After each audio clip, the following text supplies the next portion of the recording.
I believe that in the coming years, with the changes we're experiencing, we get to be more human beings again. I think that everything in the next 10 years that we have learned to associate with being a valuable person in the West will crumble. It's going to be painful at first, but there is good news because we finally get to be who we are. I believe in that possibility. I believe in that future. And this is me casting that vision in and doing my part for it. What's up, and welcome back to the Living Vision Show. I'm your host, Aaron Velky. I've got a very special guest for you today. His name is Kyle Gray. And what you're going to hear in this episode is a masterclass on storytelling. Kyle is a world-class presentation coach. And in his story strategist world, which I find fascinating that this is his craft, he has helped coaches, authors, startups, executives, all these very prolific and successful people take their experiences and make stories of them. Now, not stories for the sake of storytelling, but stories for the sake of building authority, capturing attention, building an audience. There's a lot of value that you'll see in this episode. And during it, I'm going to stop the conversation and talk to you directly about what you might not have noticed from someone that tells stories so well, so smoothly, that you might not even know it's happening. This conversation is going to help you with describing your vision to your team, with getting clear on how to communicate maybe your history, your experiences, your hardship, your authenticity. And Kyle has a great way of breaking down why stories are so important and why you need to learn the art of them today. Welcome to the show, Kyle Gray. Kyle, you are a storyteller by nature, by craft, by art, by science. And I think I want to start today with just an understanding of what storytelling is to you. As someone that builds stories, how do you think of storytelling today? Aaron, thank you so much for having me on the show. Thanks for sharing this labor of love in this amazing community and giving me the opportunity to talk about the thing that I love most. And to do it, I'll share some elements of my own story, and I'll take us to a turning point in my own life that I think exemplifies why I'm so passionate about it, and we'll break down the mechanics. When I was in my late teens and early 20s, I was certain the only way I was going to live a happy and fulfilled life was by being a rock star. I had to be a musician, singer-songwriter, and I put a lot of pressure on myself to do that, and ended up kind of burning myself out, as we do sometimes. The next thing I knew is that I wanted to travel. And so a lot of my college years, I was figuring out ways to do exchanges in other countries or work internships in like places like Peru and Brazil.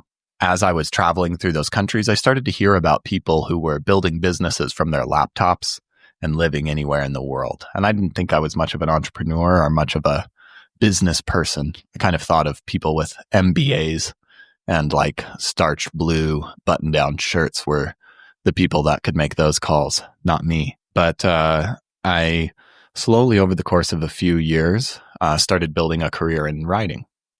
Also, something very interesting happened when I lived in Peru. I went down to the Amazon, and I had a life-changing experience there, and it was not ayahuasca. I wish it was ayahuasca. If I could do it over again, I would do that. But instead, I swam in an Amazonian lake and got a little bit of water up my nose, which ended up giving me giardia, a really nasty parasite that was a tough time. But what I didn't understand at the time was that it would slowly start to impact my health. I went to a clinic and they gave me a nuclear grade antibiotic. Then my gut health was all messed up, and there was other things in my system that were starting to have an impact. At first, in the next couple of years, some of the ways this manifested is anxiety. I would feel anxious biologically, but my mind would make up reasons. My mind would never say, oh, my gut is feeling anxious. Maybe I should eat some leaves or something. It's like, oh man, the world's falling apart. I'm not working hard enough. The other political party's ruining everything. Whatever the case may be, your brain makes up its reasons for why you feel the way you feel. I started experiencing joint pain, jaw, wrist, elbows, knees, and extreme fatigue. And we'll put a pin in that for a little while, because also at this time, my career is progressing. I'm becoming a blogger, content marketer.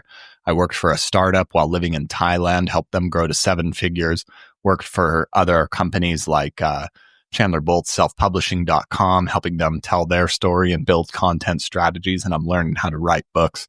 My career is going up. I come across this guy who talks about speaking from the stage as a way of reliably growing your business.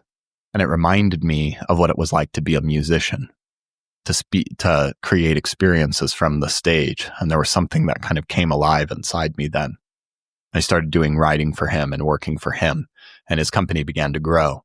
And soon there was too much demand for his workshops for him to facilitate them all.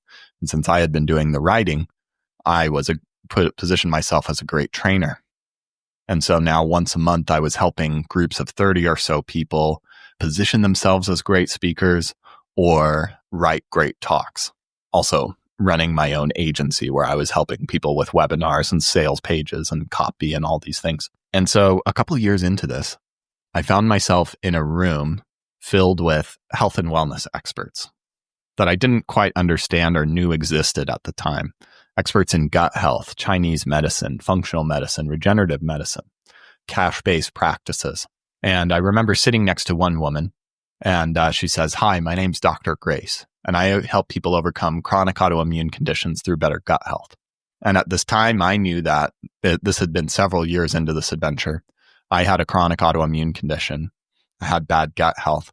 And a few months before this moment, I remember speaking to my very first coach for the first time, or not maybe for the first time, but my first coach ever. And I remember him saying, "What if Hashimoto's, the condition I was experiencing, is your superpower?" And I laughed at him. So certain that was the dumbest thing I've ever heard. Why would this painful thing be a good thing for me? I almost fired him and hung up the Skype call. But now in this moment, I'm sitting across from this doctor, and dots connect that I've never connected before. I can help her. I have a good skill set that I worked hard to create, right? But it's not actually my skill set in and of itself that's the most valuable. It was actually who I was, the experiences that I had, the pain that I had suffered, but also the perspectives that I had because of it. Because of who I was combined with my tools that I brought to the table, I was more valuable and unique. And then all of a sudden, what that coach suggested to me all those years ago became true. It transformed this thing that I was certain was the worst thing ever to something that I was grateful for, to something that was a teacher that led me, that's created a quality to my life that I wouldn't change. And this became a story that I could share from the stage, particularly health and wellness experts, start to share myself. And through that grew my business faster and more easily because I was speaking from a place of alignment. And this is the same process that I take the people I work with through. Telling a better story does multiple things. When we tell stories, it helps frame the value or ideas, who we are. If we can articulate them in a way that's valuable, it changes how we relate to them. And a lot of times, a lot of the people that I work with, just like I did, where I was certain that what I was going through was horrible, didn't want to talk about it, didn't want to be proud of it, and it became the most valuable thing. And this is the same process that I see in most of the people that I work with. The story that we end up uncovering and deciding to share from the stage is a story that their first reaction is like, "I don't think I would want to share something like that." But when we add purpose to it, when we change it from, "Oh, woe is me, look at my flaws," to, "This is something that could help people. If I share this, I can help people with this," then all of a sudden that moment that we were once downplaying, that we were once ashamed of, that we were once hiding from, becomes rocket fuel for us, as well as useful for speaking. We're going to have a fourth wall break here. Kyle, love that answer. Hey, everyone. Did you notice that he answered what could be a very flat question with a story? What I take away from this, not just the answer that Kyle shared, but I also want you to pay attention to what happens when someone answers a question with a story. The way that I've learned this and seen this cannot be understated. When you tell a story, things stop. Like people just pause, as young as they are or as old as they are. So Kyle, I really love, more than anything, the way that you answered that question and the way that we can use story. I love this idea of positioning.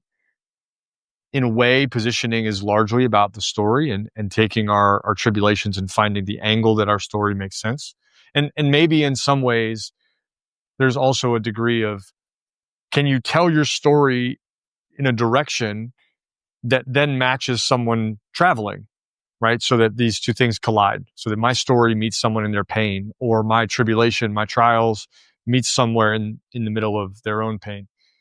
And I love the idea of storytelling. My son, whenever we start with Once Upon a Time, everything pauses. Like he just learned, maybe it's innate, but he just stops, right? There's like a listening and an opening that I think happens when someone tells a story. There is the craft of storytelling, the art of storytelling, and then there's like the act of it. And I'd love to hear from you, what makes for a good storyteller? What is the difference between the factoids that we need to relay and the emotion, the cadence, the intonation, the pieces of storytelling that really works when we're trying to communicate something like a story? What makes a great storyteller is I know a lot of, like, you've had a lot of awesome guests on this show. We both met a lot of people, and there's a lot of people with a lot of great stories. Interesting ones. People who swam across the Nile and punched an alligator in the mouth and then saved a baby from a burning building, in the same day. And that's rad. I wish I had one of those too. I just had my swimming in a lake and puking story, whatever that's worth. It sounded awesome. I mean, I really want this. Oh, no. I'm teasing myself. A good storyteller knows how to tell stories and why to tell stories. And this is one of the things I work on. I help you create a script for a talk, but the script is the beginning. It's like learning, it's like getting a yoga asana or a martial arts kata to practice. You practice the moves over and over, not so that you do it in the exact sequence over, but so that you naturalize it and understand it. So certain stories have certain purposes. The most obvious one, like an origin story, or what I call an authority story. And when you understand the purpose of things, it becomes so much more accessible.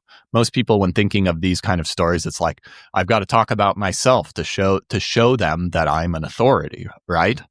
And a good storyteller will think, what is my audience going through that I can show I understand them?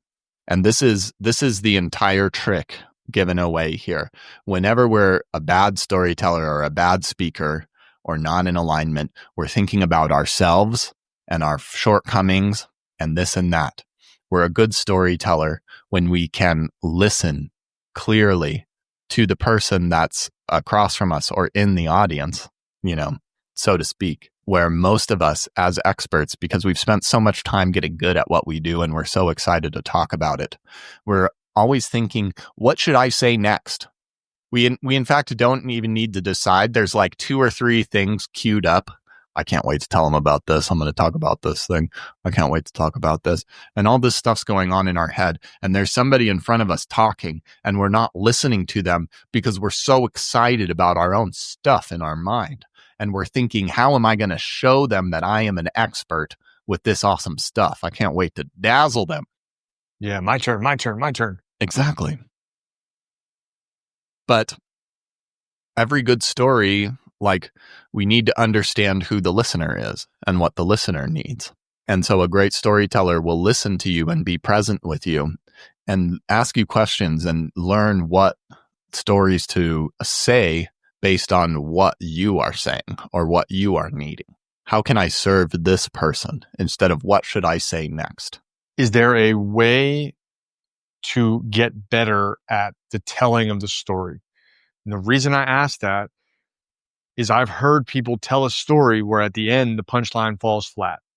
I have done that many times. I have communicated a story that felt like I didn't know what to say or I was fumbling. Even when I got the right story, I inferred the right reason, I understood the connecting thread.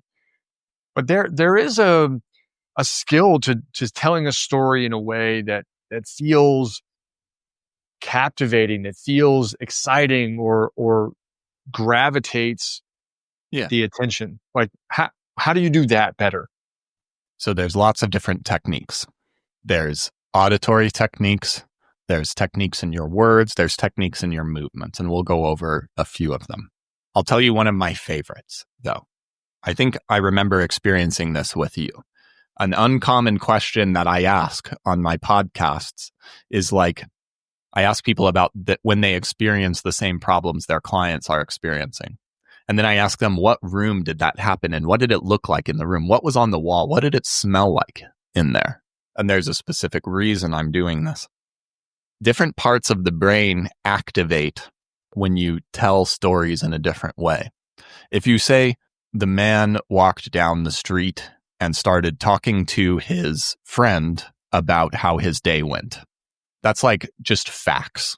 It's telling facts about something. But we can do a couple of things to bring it into the moment. If we're like, the street, it was a bustling Monday morning and two men walking down the street. One says, hey, I'm having these problems in my business and I'm not really sure about this. They pass by different trees and stands and things. And we take it into a moment that somebody can actually be present in. And instead of like saying a fact of this man was talking about this, we add quotes around it and say, hey, I'm really going through this thing right now. And these little things and these little details activate different areas of our brain. If we talk about it, if we describe a smell in our story, the smell part will activate in our brain. If we hear sounds and sights, different parts of our brain will activate rather than the simple fact processing brain. And so this is one of the most important things, is to like have rooms that your stories exist in, specific physical times and places that these moments exist, that we can experience things. And speaking those moments in present tense is really, really powerful. I'm so excited for this conversation. Like every time you add a layer in, I just get more and more excited. Fourth wall break. Okay. If you all were listening to that, there's more story, right? There's always a story. This is a masterclass in telling a story to answer a question. Keep focused on that. Kyle, the sensory element of this is one of my favorite things to decode. And the reason it's so important to discuss on this show today is because we're seeing more and more people change their profession, change where they work or what their work looks like based on where the company is saying they want to go, based on a vision. I think back to 2015. If I was the best aerospace engineer graduating valedictorian, I only wanted to work at NASA. Now, if I'm that engineer, I want to work at one place and one place only. I want to work at SpaceX. And the difference is that, by and large, I have no idea what the vision is of NASA. I don't know that they have one. They're just like, yeah, we're doing space shit. But there's a very clear vision that Musk has presented, whether you like him or hate him, doesn't matter. People are like, I want to work on that problem. I want to work on that project. But to create that kind of compelling vision, it can't just be the mechanics of we're going to land a rocket on we're going to colonize Mars. There has to be this ability to tap into the emotional side of a person, to be able to tell a story, to be able to describe a vision of something unbuilt, something undone, something maybe impossible. I don't even know if that's possible. And being able to communicate that requires us to activate these parts of the brain, I have no doubt. But leaders are often hesitant to adopt the idea of storytelling and vision. And I think there's a resistance to becoming a good storyteller because we've made storytelling like a children's activity or a speaker activity, not a leadership activity. I just want to hear your take on how storytelling and leadership and vision might all combine together into a powerful asset. I think storytelling is an excellent tool to articulate vision. So when you learn how to tell a story about your vision, and when you learn to fit your vision in a story that really makes sense, it empowers the feeling. We usually, though we are visionaries, spend chronically little time, especially the more successful, the more big, the more stuff's going on, the more time it takes to manage our responsibilities or manage the success we've created, and the less time that we have to actually be a visionary. And so we are constantly putting out fires, and we do not cultivate the time to even be in that space. And you have to also be in a state of nervous system of relaxed and calm to think in this kind of way. And we're so used to, again, running from place to place to place, emergency to emergency, that it becomes more and more difficult to access what actually got you where you are. And storytelling and being able to articulate it will change how you make decisions. I'll give you an example. I'll tell you a story. This may not seem immediately parallel to CEOs right away, but I hope all of you executives out there will see the universality of this particular thing. And it's another case of what my story was like at the beginning of this talk. I had a client named Debbie. She was a functional diagnostic nutritionist. She helped women with hormone problems get back in control of their health and their life. And we were hopping onto a call to create an authority story together, a story to articulate our vision. And she was stressed out. It's very common that when somebody faces an upgrading of their visibility, usually some strange emotional things will happen. The skeletons start coming out of the closet. So she gets on the call and she's like, Kyle, I'm stressed out. I'm helping these women with hormone problems and I'm getting results. And I'm like, Debbie, that doesn't sound like a problem. What's going on? And she's like, well, I want to work with women and children with ADHD, but I'm not sure if I can focus on both my women and the children and all of these things. And you know what? Recently, I just found out that I actually have ADHD and I'm in my 50s now. And for the last few weeks, I've been looking back at decades of dopamine-driven decisions that have led my life every which way.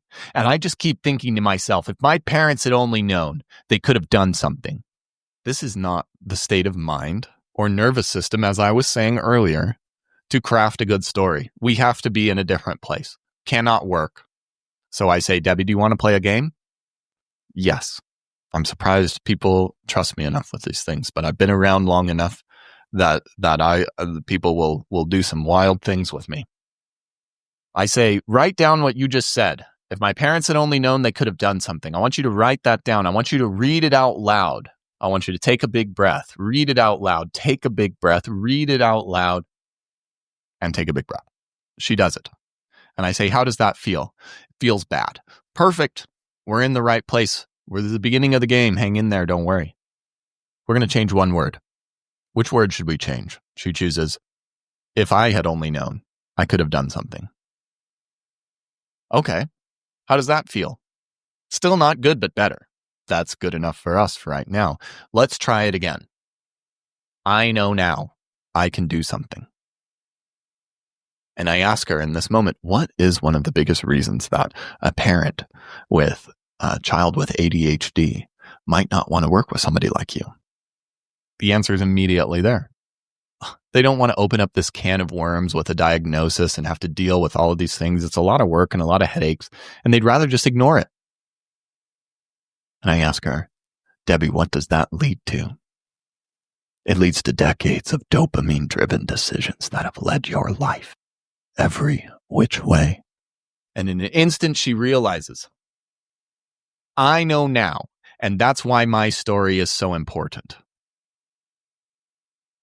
And then I ask her to tell me a story. She's in the state of mind now.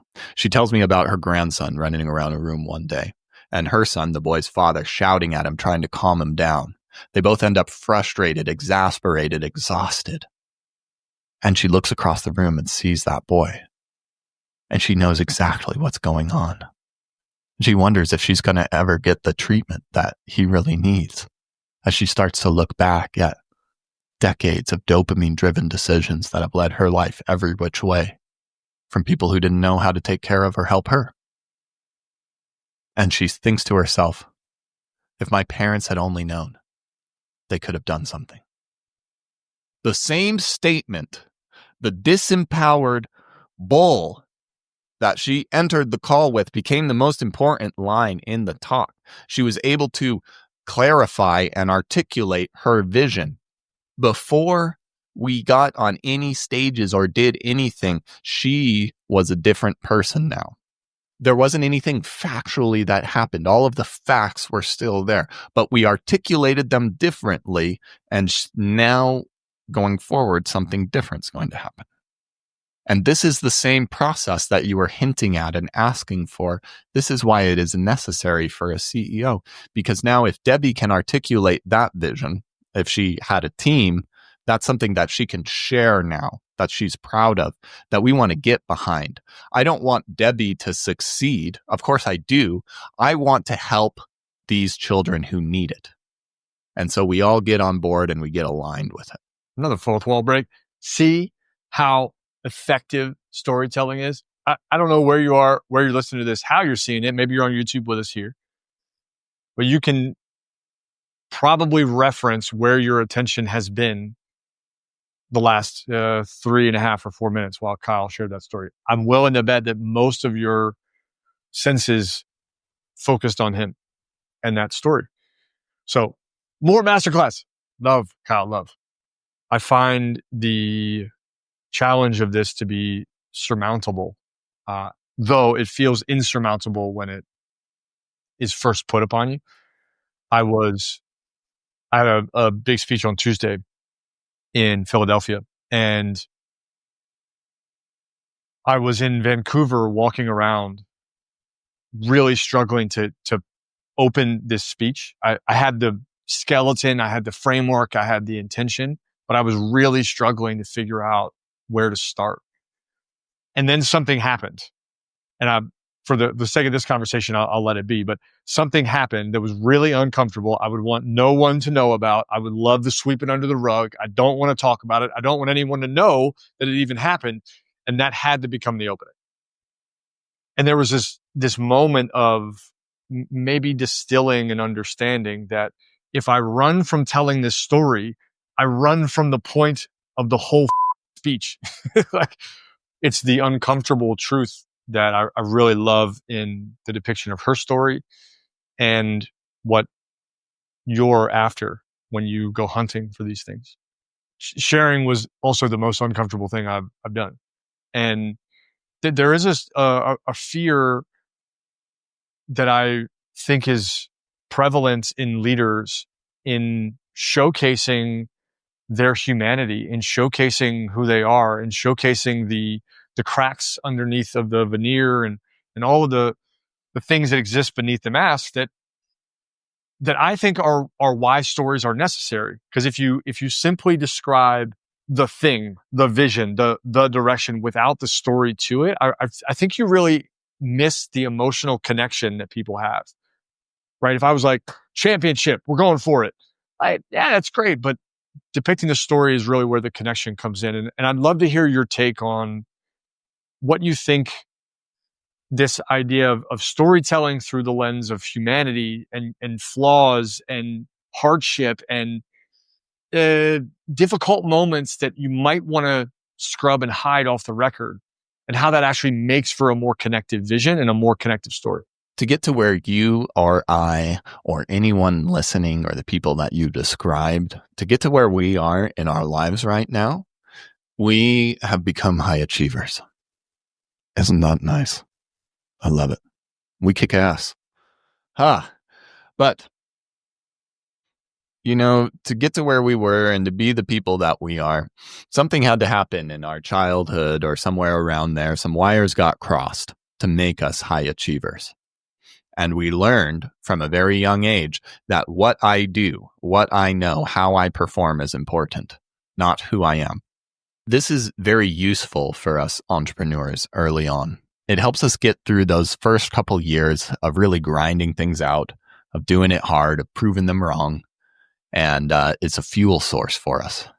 But there's a certain threshold of success, of managing a certain amount of teams or having a certain amount of income in your business or growth, that I'm going to prove them wrong and outwork and just grind my way through things no longer becomes sustainable or useful. It becomes a net negative.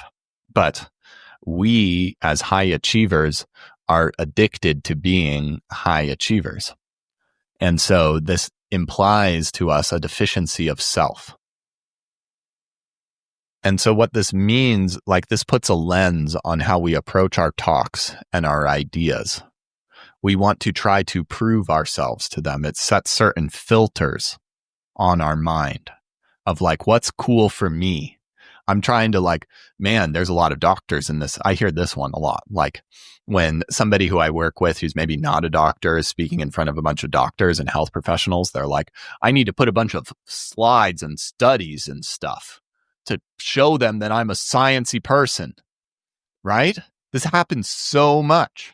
It happens so much. And then it like, you think about what to teach, and you just try to like cram in as many things as possible. I must prove to them. And this is where like, this isn't just a story of storytelling per se, but it's also about teaching. How much do I teach? What do I teach? And why do I teach? And a lot of us approach this from this state of mind. And so we try to teach as much as possible. We want to give as much value and information as possible. We want to show them how to do the thing. But this is really like, it's a trauma response manifesting in probably the most important medium of communication if you are an entrepreneur or an executive. Being able to speak and tell stories is it's great when you're giving talks. It's great when you're on podcasts. But as we can see, it's important for leading your teams, and it's important for leading yourself. And it's getting entirely hijacked by our need to prove ourselves. It takes a lot of pressure off of ourselves to think about if we can approach it from a state of enoughness and service instead of trying to prove ourselves. One of the magical things that happens when our teaching, instead of trying to teach how to do everything, instead they just need to change their perspectives about what's possible. They don't need to know how to do everything. They need to believe that something else is possible. I'll give you an example of this. One of my clients, Dr. Greg Eckel, is a leading naturopath in the US on neurodegenerative health. He came to me when he was launching the Parkinson's Solution Summit, working with people with Parkinson's, and we were going to write a keynote speech to convert his summit attendees into people flying out to his clinic in Park City. One of the biggest objections that somebody with a neurodegenerative disease is, my doctor told me I don't have any other options and I'm just going to get worse. If somebody comes to you with that, and you are if Dr. Greg was in I'm going to prove them mode, he would talk about all of the great tests he has and how heavy metals are also, like could be possibly mimicking some of these things. He has facts, he has knowledge, so many of these things. But it doesn't matter how many of those things you tell me, because if my doctor is whispering in my ear, there's no hope, come back to get a bigger dose of medicine, I'm not going to listen to you, Greg. We need to change that with a story, not a story about ourselves, but a story about a client that we've worked with before. And it would sound like this. I'll be Greg. One of my clients, Bill, came into my clinic. And of course, we changed his name for privacy. And I remember on one of our first calls, he said, Greg, my doctor told me I'm just getting worse every single time. I've tried so many things. I've seen so many different specialists, and there just seems to be no way around this. And I was like, well, I've got a series of tests that I run with each one of my new patients. And I go deeper than 99% of other doctors. And I think that there are some things that we might uncover that you're not aware of. And he signed up for the labs. He took a few labs, and we actually discovered that heavy metal toxicity was at the root of most of his problems. not Parkinson's disease at all, which means for years he was treating the wrong problem. And so here's what we did. And I'll spare you the technical part of it. But Bill left my clinic feeling much more empowered and inspired and in control of his life. And that's the amount of teaching that we need. We don't need to like do a bunch, but if we're like, look, did you see this possibility here that you didn't notice before? If we can do that, that's enough of what we need to do. And if we can do that, then all of a sudden it becomes so much easier and more fun to be on stage. We don't have to memorize paragraphs, but we can just be, because we're moving in these ideas and thoughts more effectively. And most importantly, we're not getting lost in the tasty tangents, talking about the certain things that feel great to us. We feel like we're on fire when we're saying them, but it's really not actually helping our goals. Man, this is like really timely to have after Tuesday. A lot of this was deployed there. And I'm thinking about how different it felt to do this talk. And I never would have thought of this. I had someone that referenced this and then it was off to the moon. But these things sound so obvious, right? Like what you're saying it would be like going to the fridge and being hungry and keeping the fridge door closed the whole time you're looking for food, right? It just seems Totally. like, oh, you just open this door. Like, oh, duh, there's all the food. Yeah. And I'm just hesitating to open the door. And maybe it's hesitating to open the heart. Maybe it's hesitating to open the mind.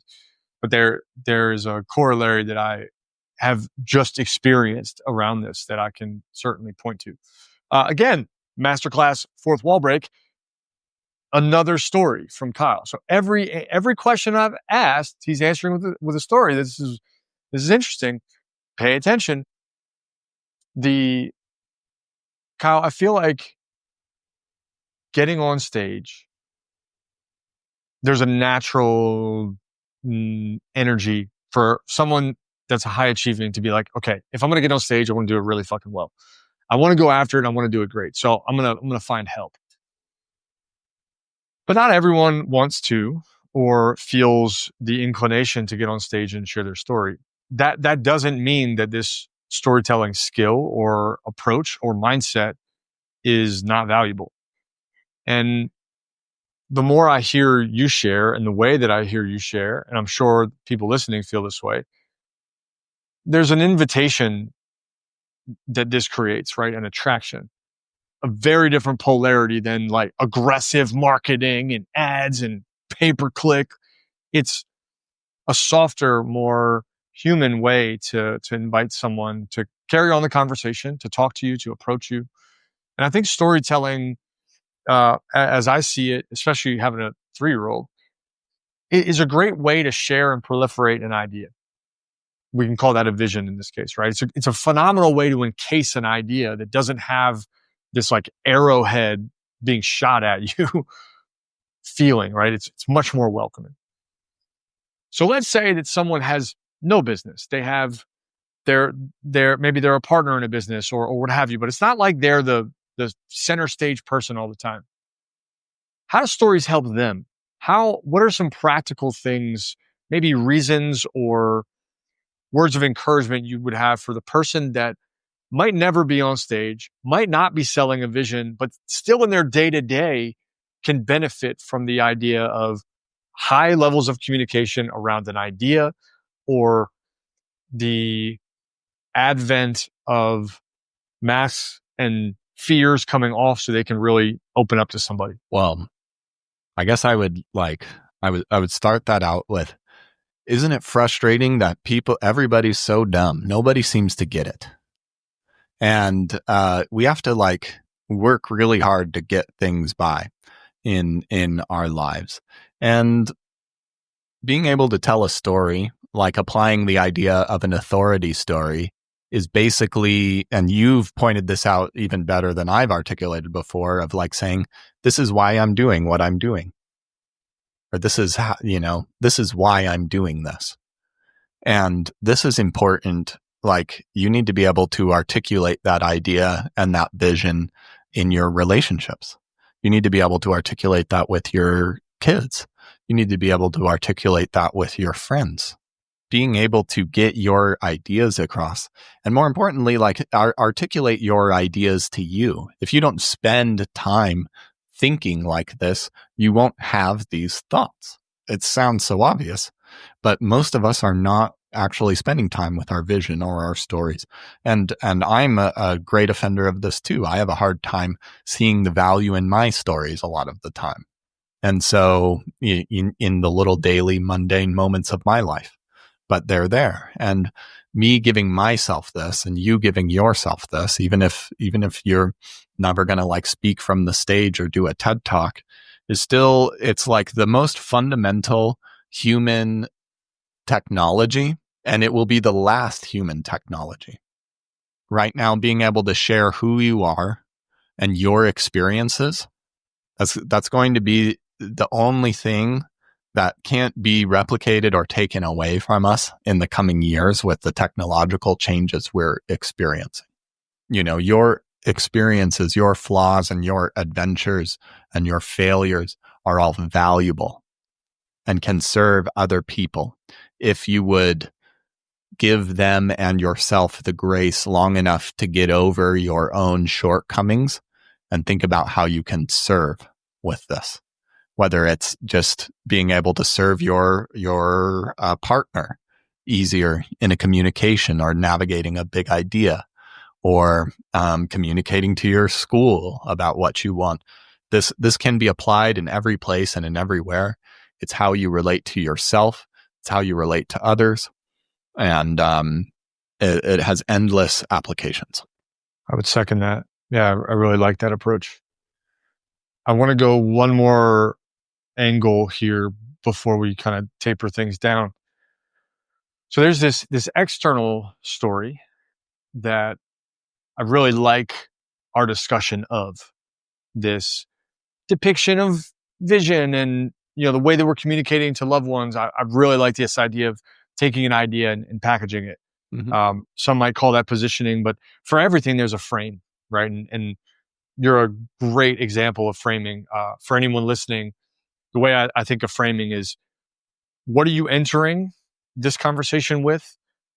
How do you know that it's going to end? And then what's the transition? And Kyle has done a brilliant job of that, right? If you go back just a little bit, hey, I'm going to tell you this quick story, then I'll give you the story, and that's how it ended. And you do a great job of framing so that you're guiding, right? Mm-hmm. You're kind of steering the dialogue. So these external skills, the idea of vision, I'm all on board with, and hopefully by now everyone listening is like, yes, I need to figure out story. And then there's one more story, and that's the internal one that goes in my head. Here's what maybe high achievers have to be mindful of, because I have to think about this all the time. There's always this not enoughness. I struggle with giving myself any kind of grace.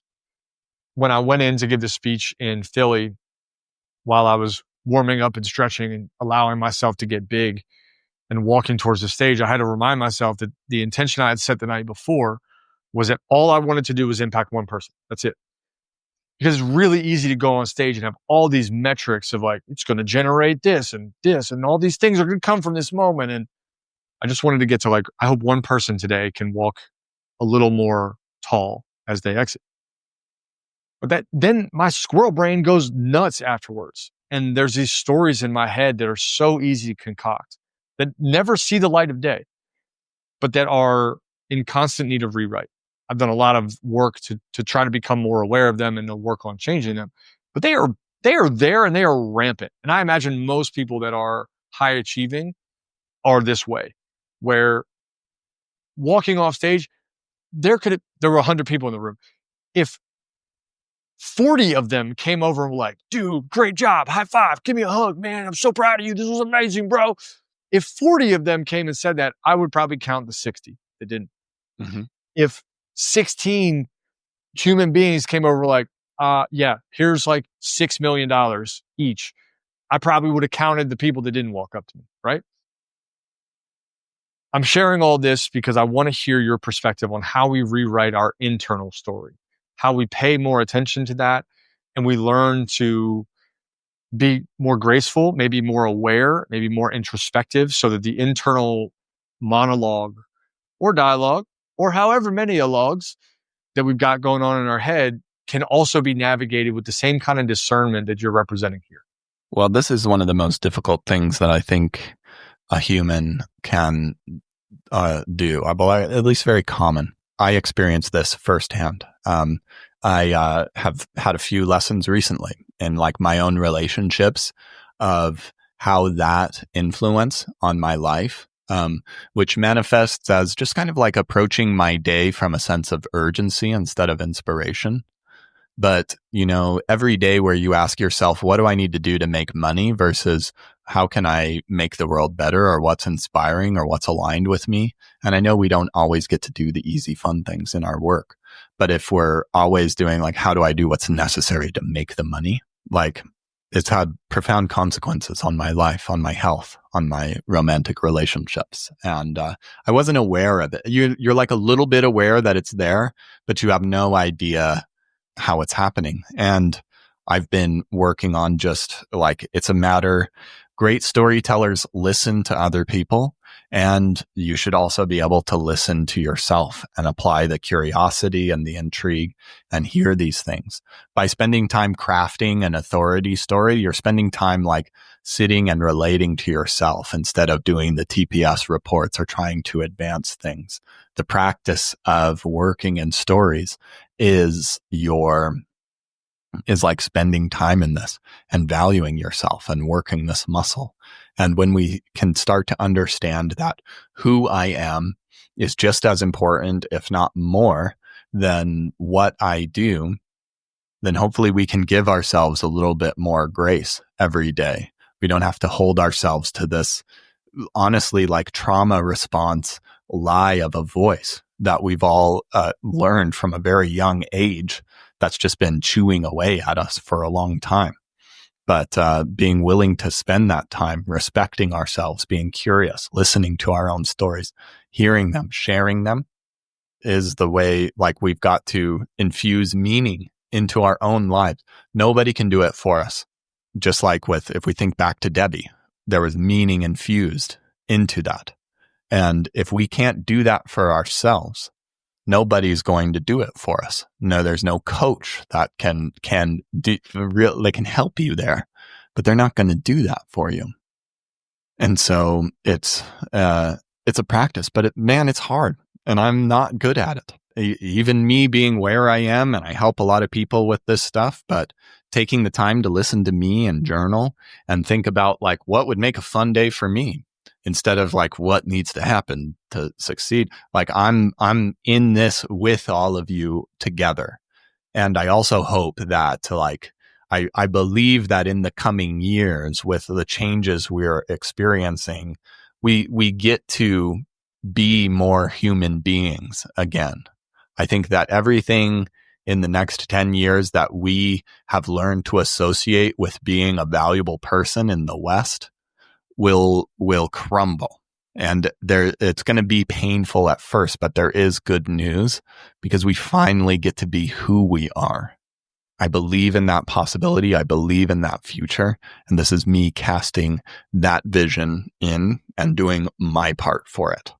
And I hope that you can hear that and you can listen to yourself and you can respect yourself, because you deserve to hear your stories. And there are people out there that can be served by what you have to say, and developing these skills and valuing your vision and perspective.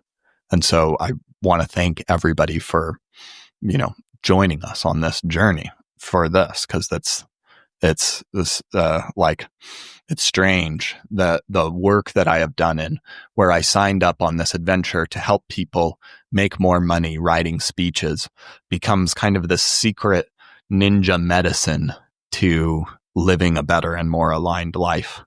But it's what lights me up about it. Always had the medicine in the cheese. Man, this is, Kyle, I really appreciate you sharing what you do. There's a special place for entrepreneurs and leaders to find this idea of storytelling. And to me, that is a very authentic place, right? You have to meet your story at the authentic. And I have really wrestled with that in the last several months, really several years, because my story has unfolded in ways that carry with it a lot of shame, a lot of pain, Yeah.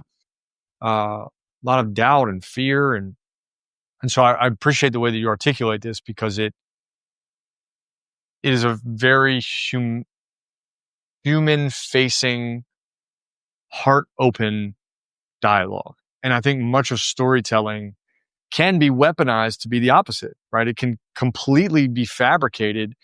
You can write any story. It's incredibly easy. And you can paint over any rough surface in a story. Or Hmm. you can, the way that you're presenting it, you can actually open that valve up and allow the rough surfaces to be what creates the most effective touch point. Hmm. So I really, I want to double down and magnify that in a very special way.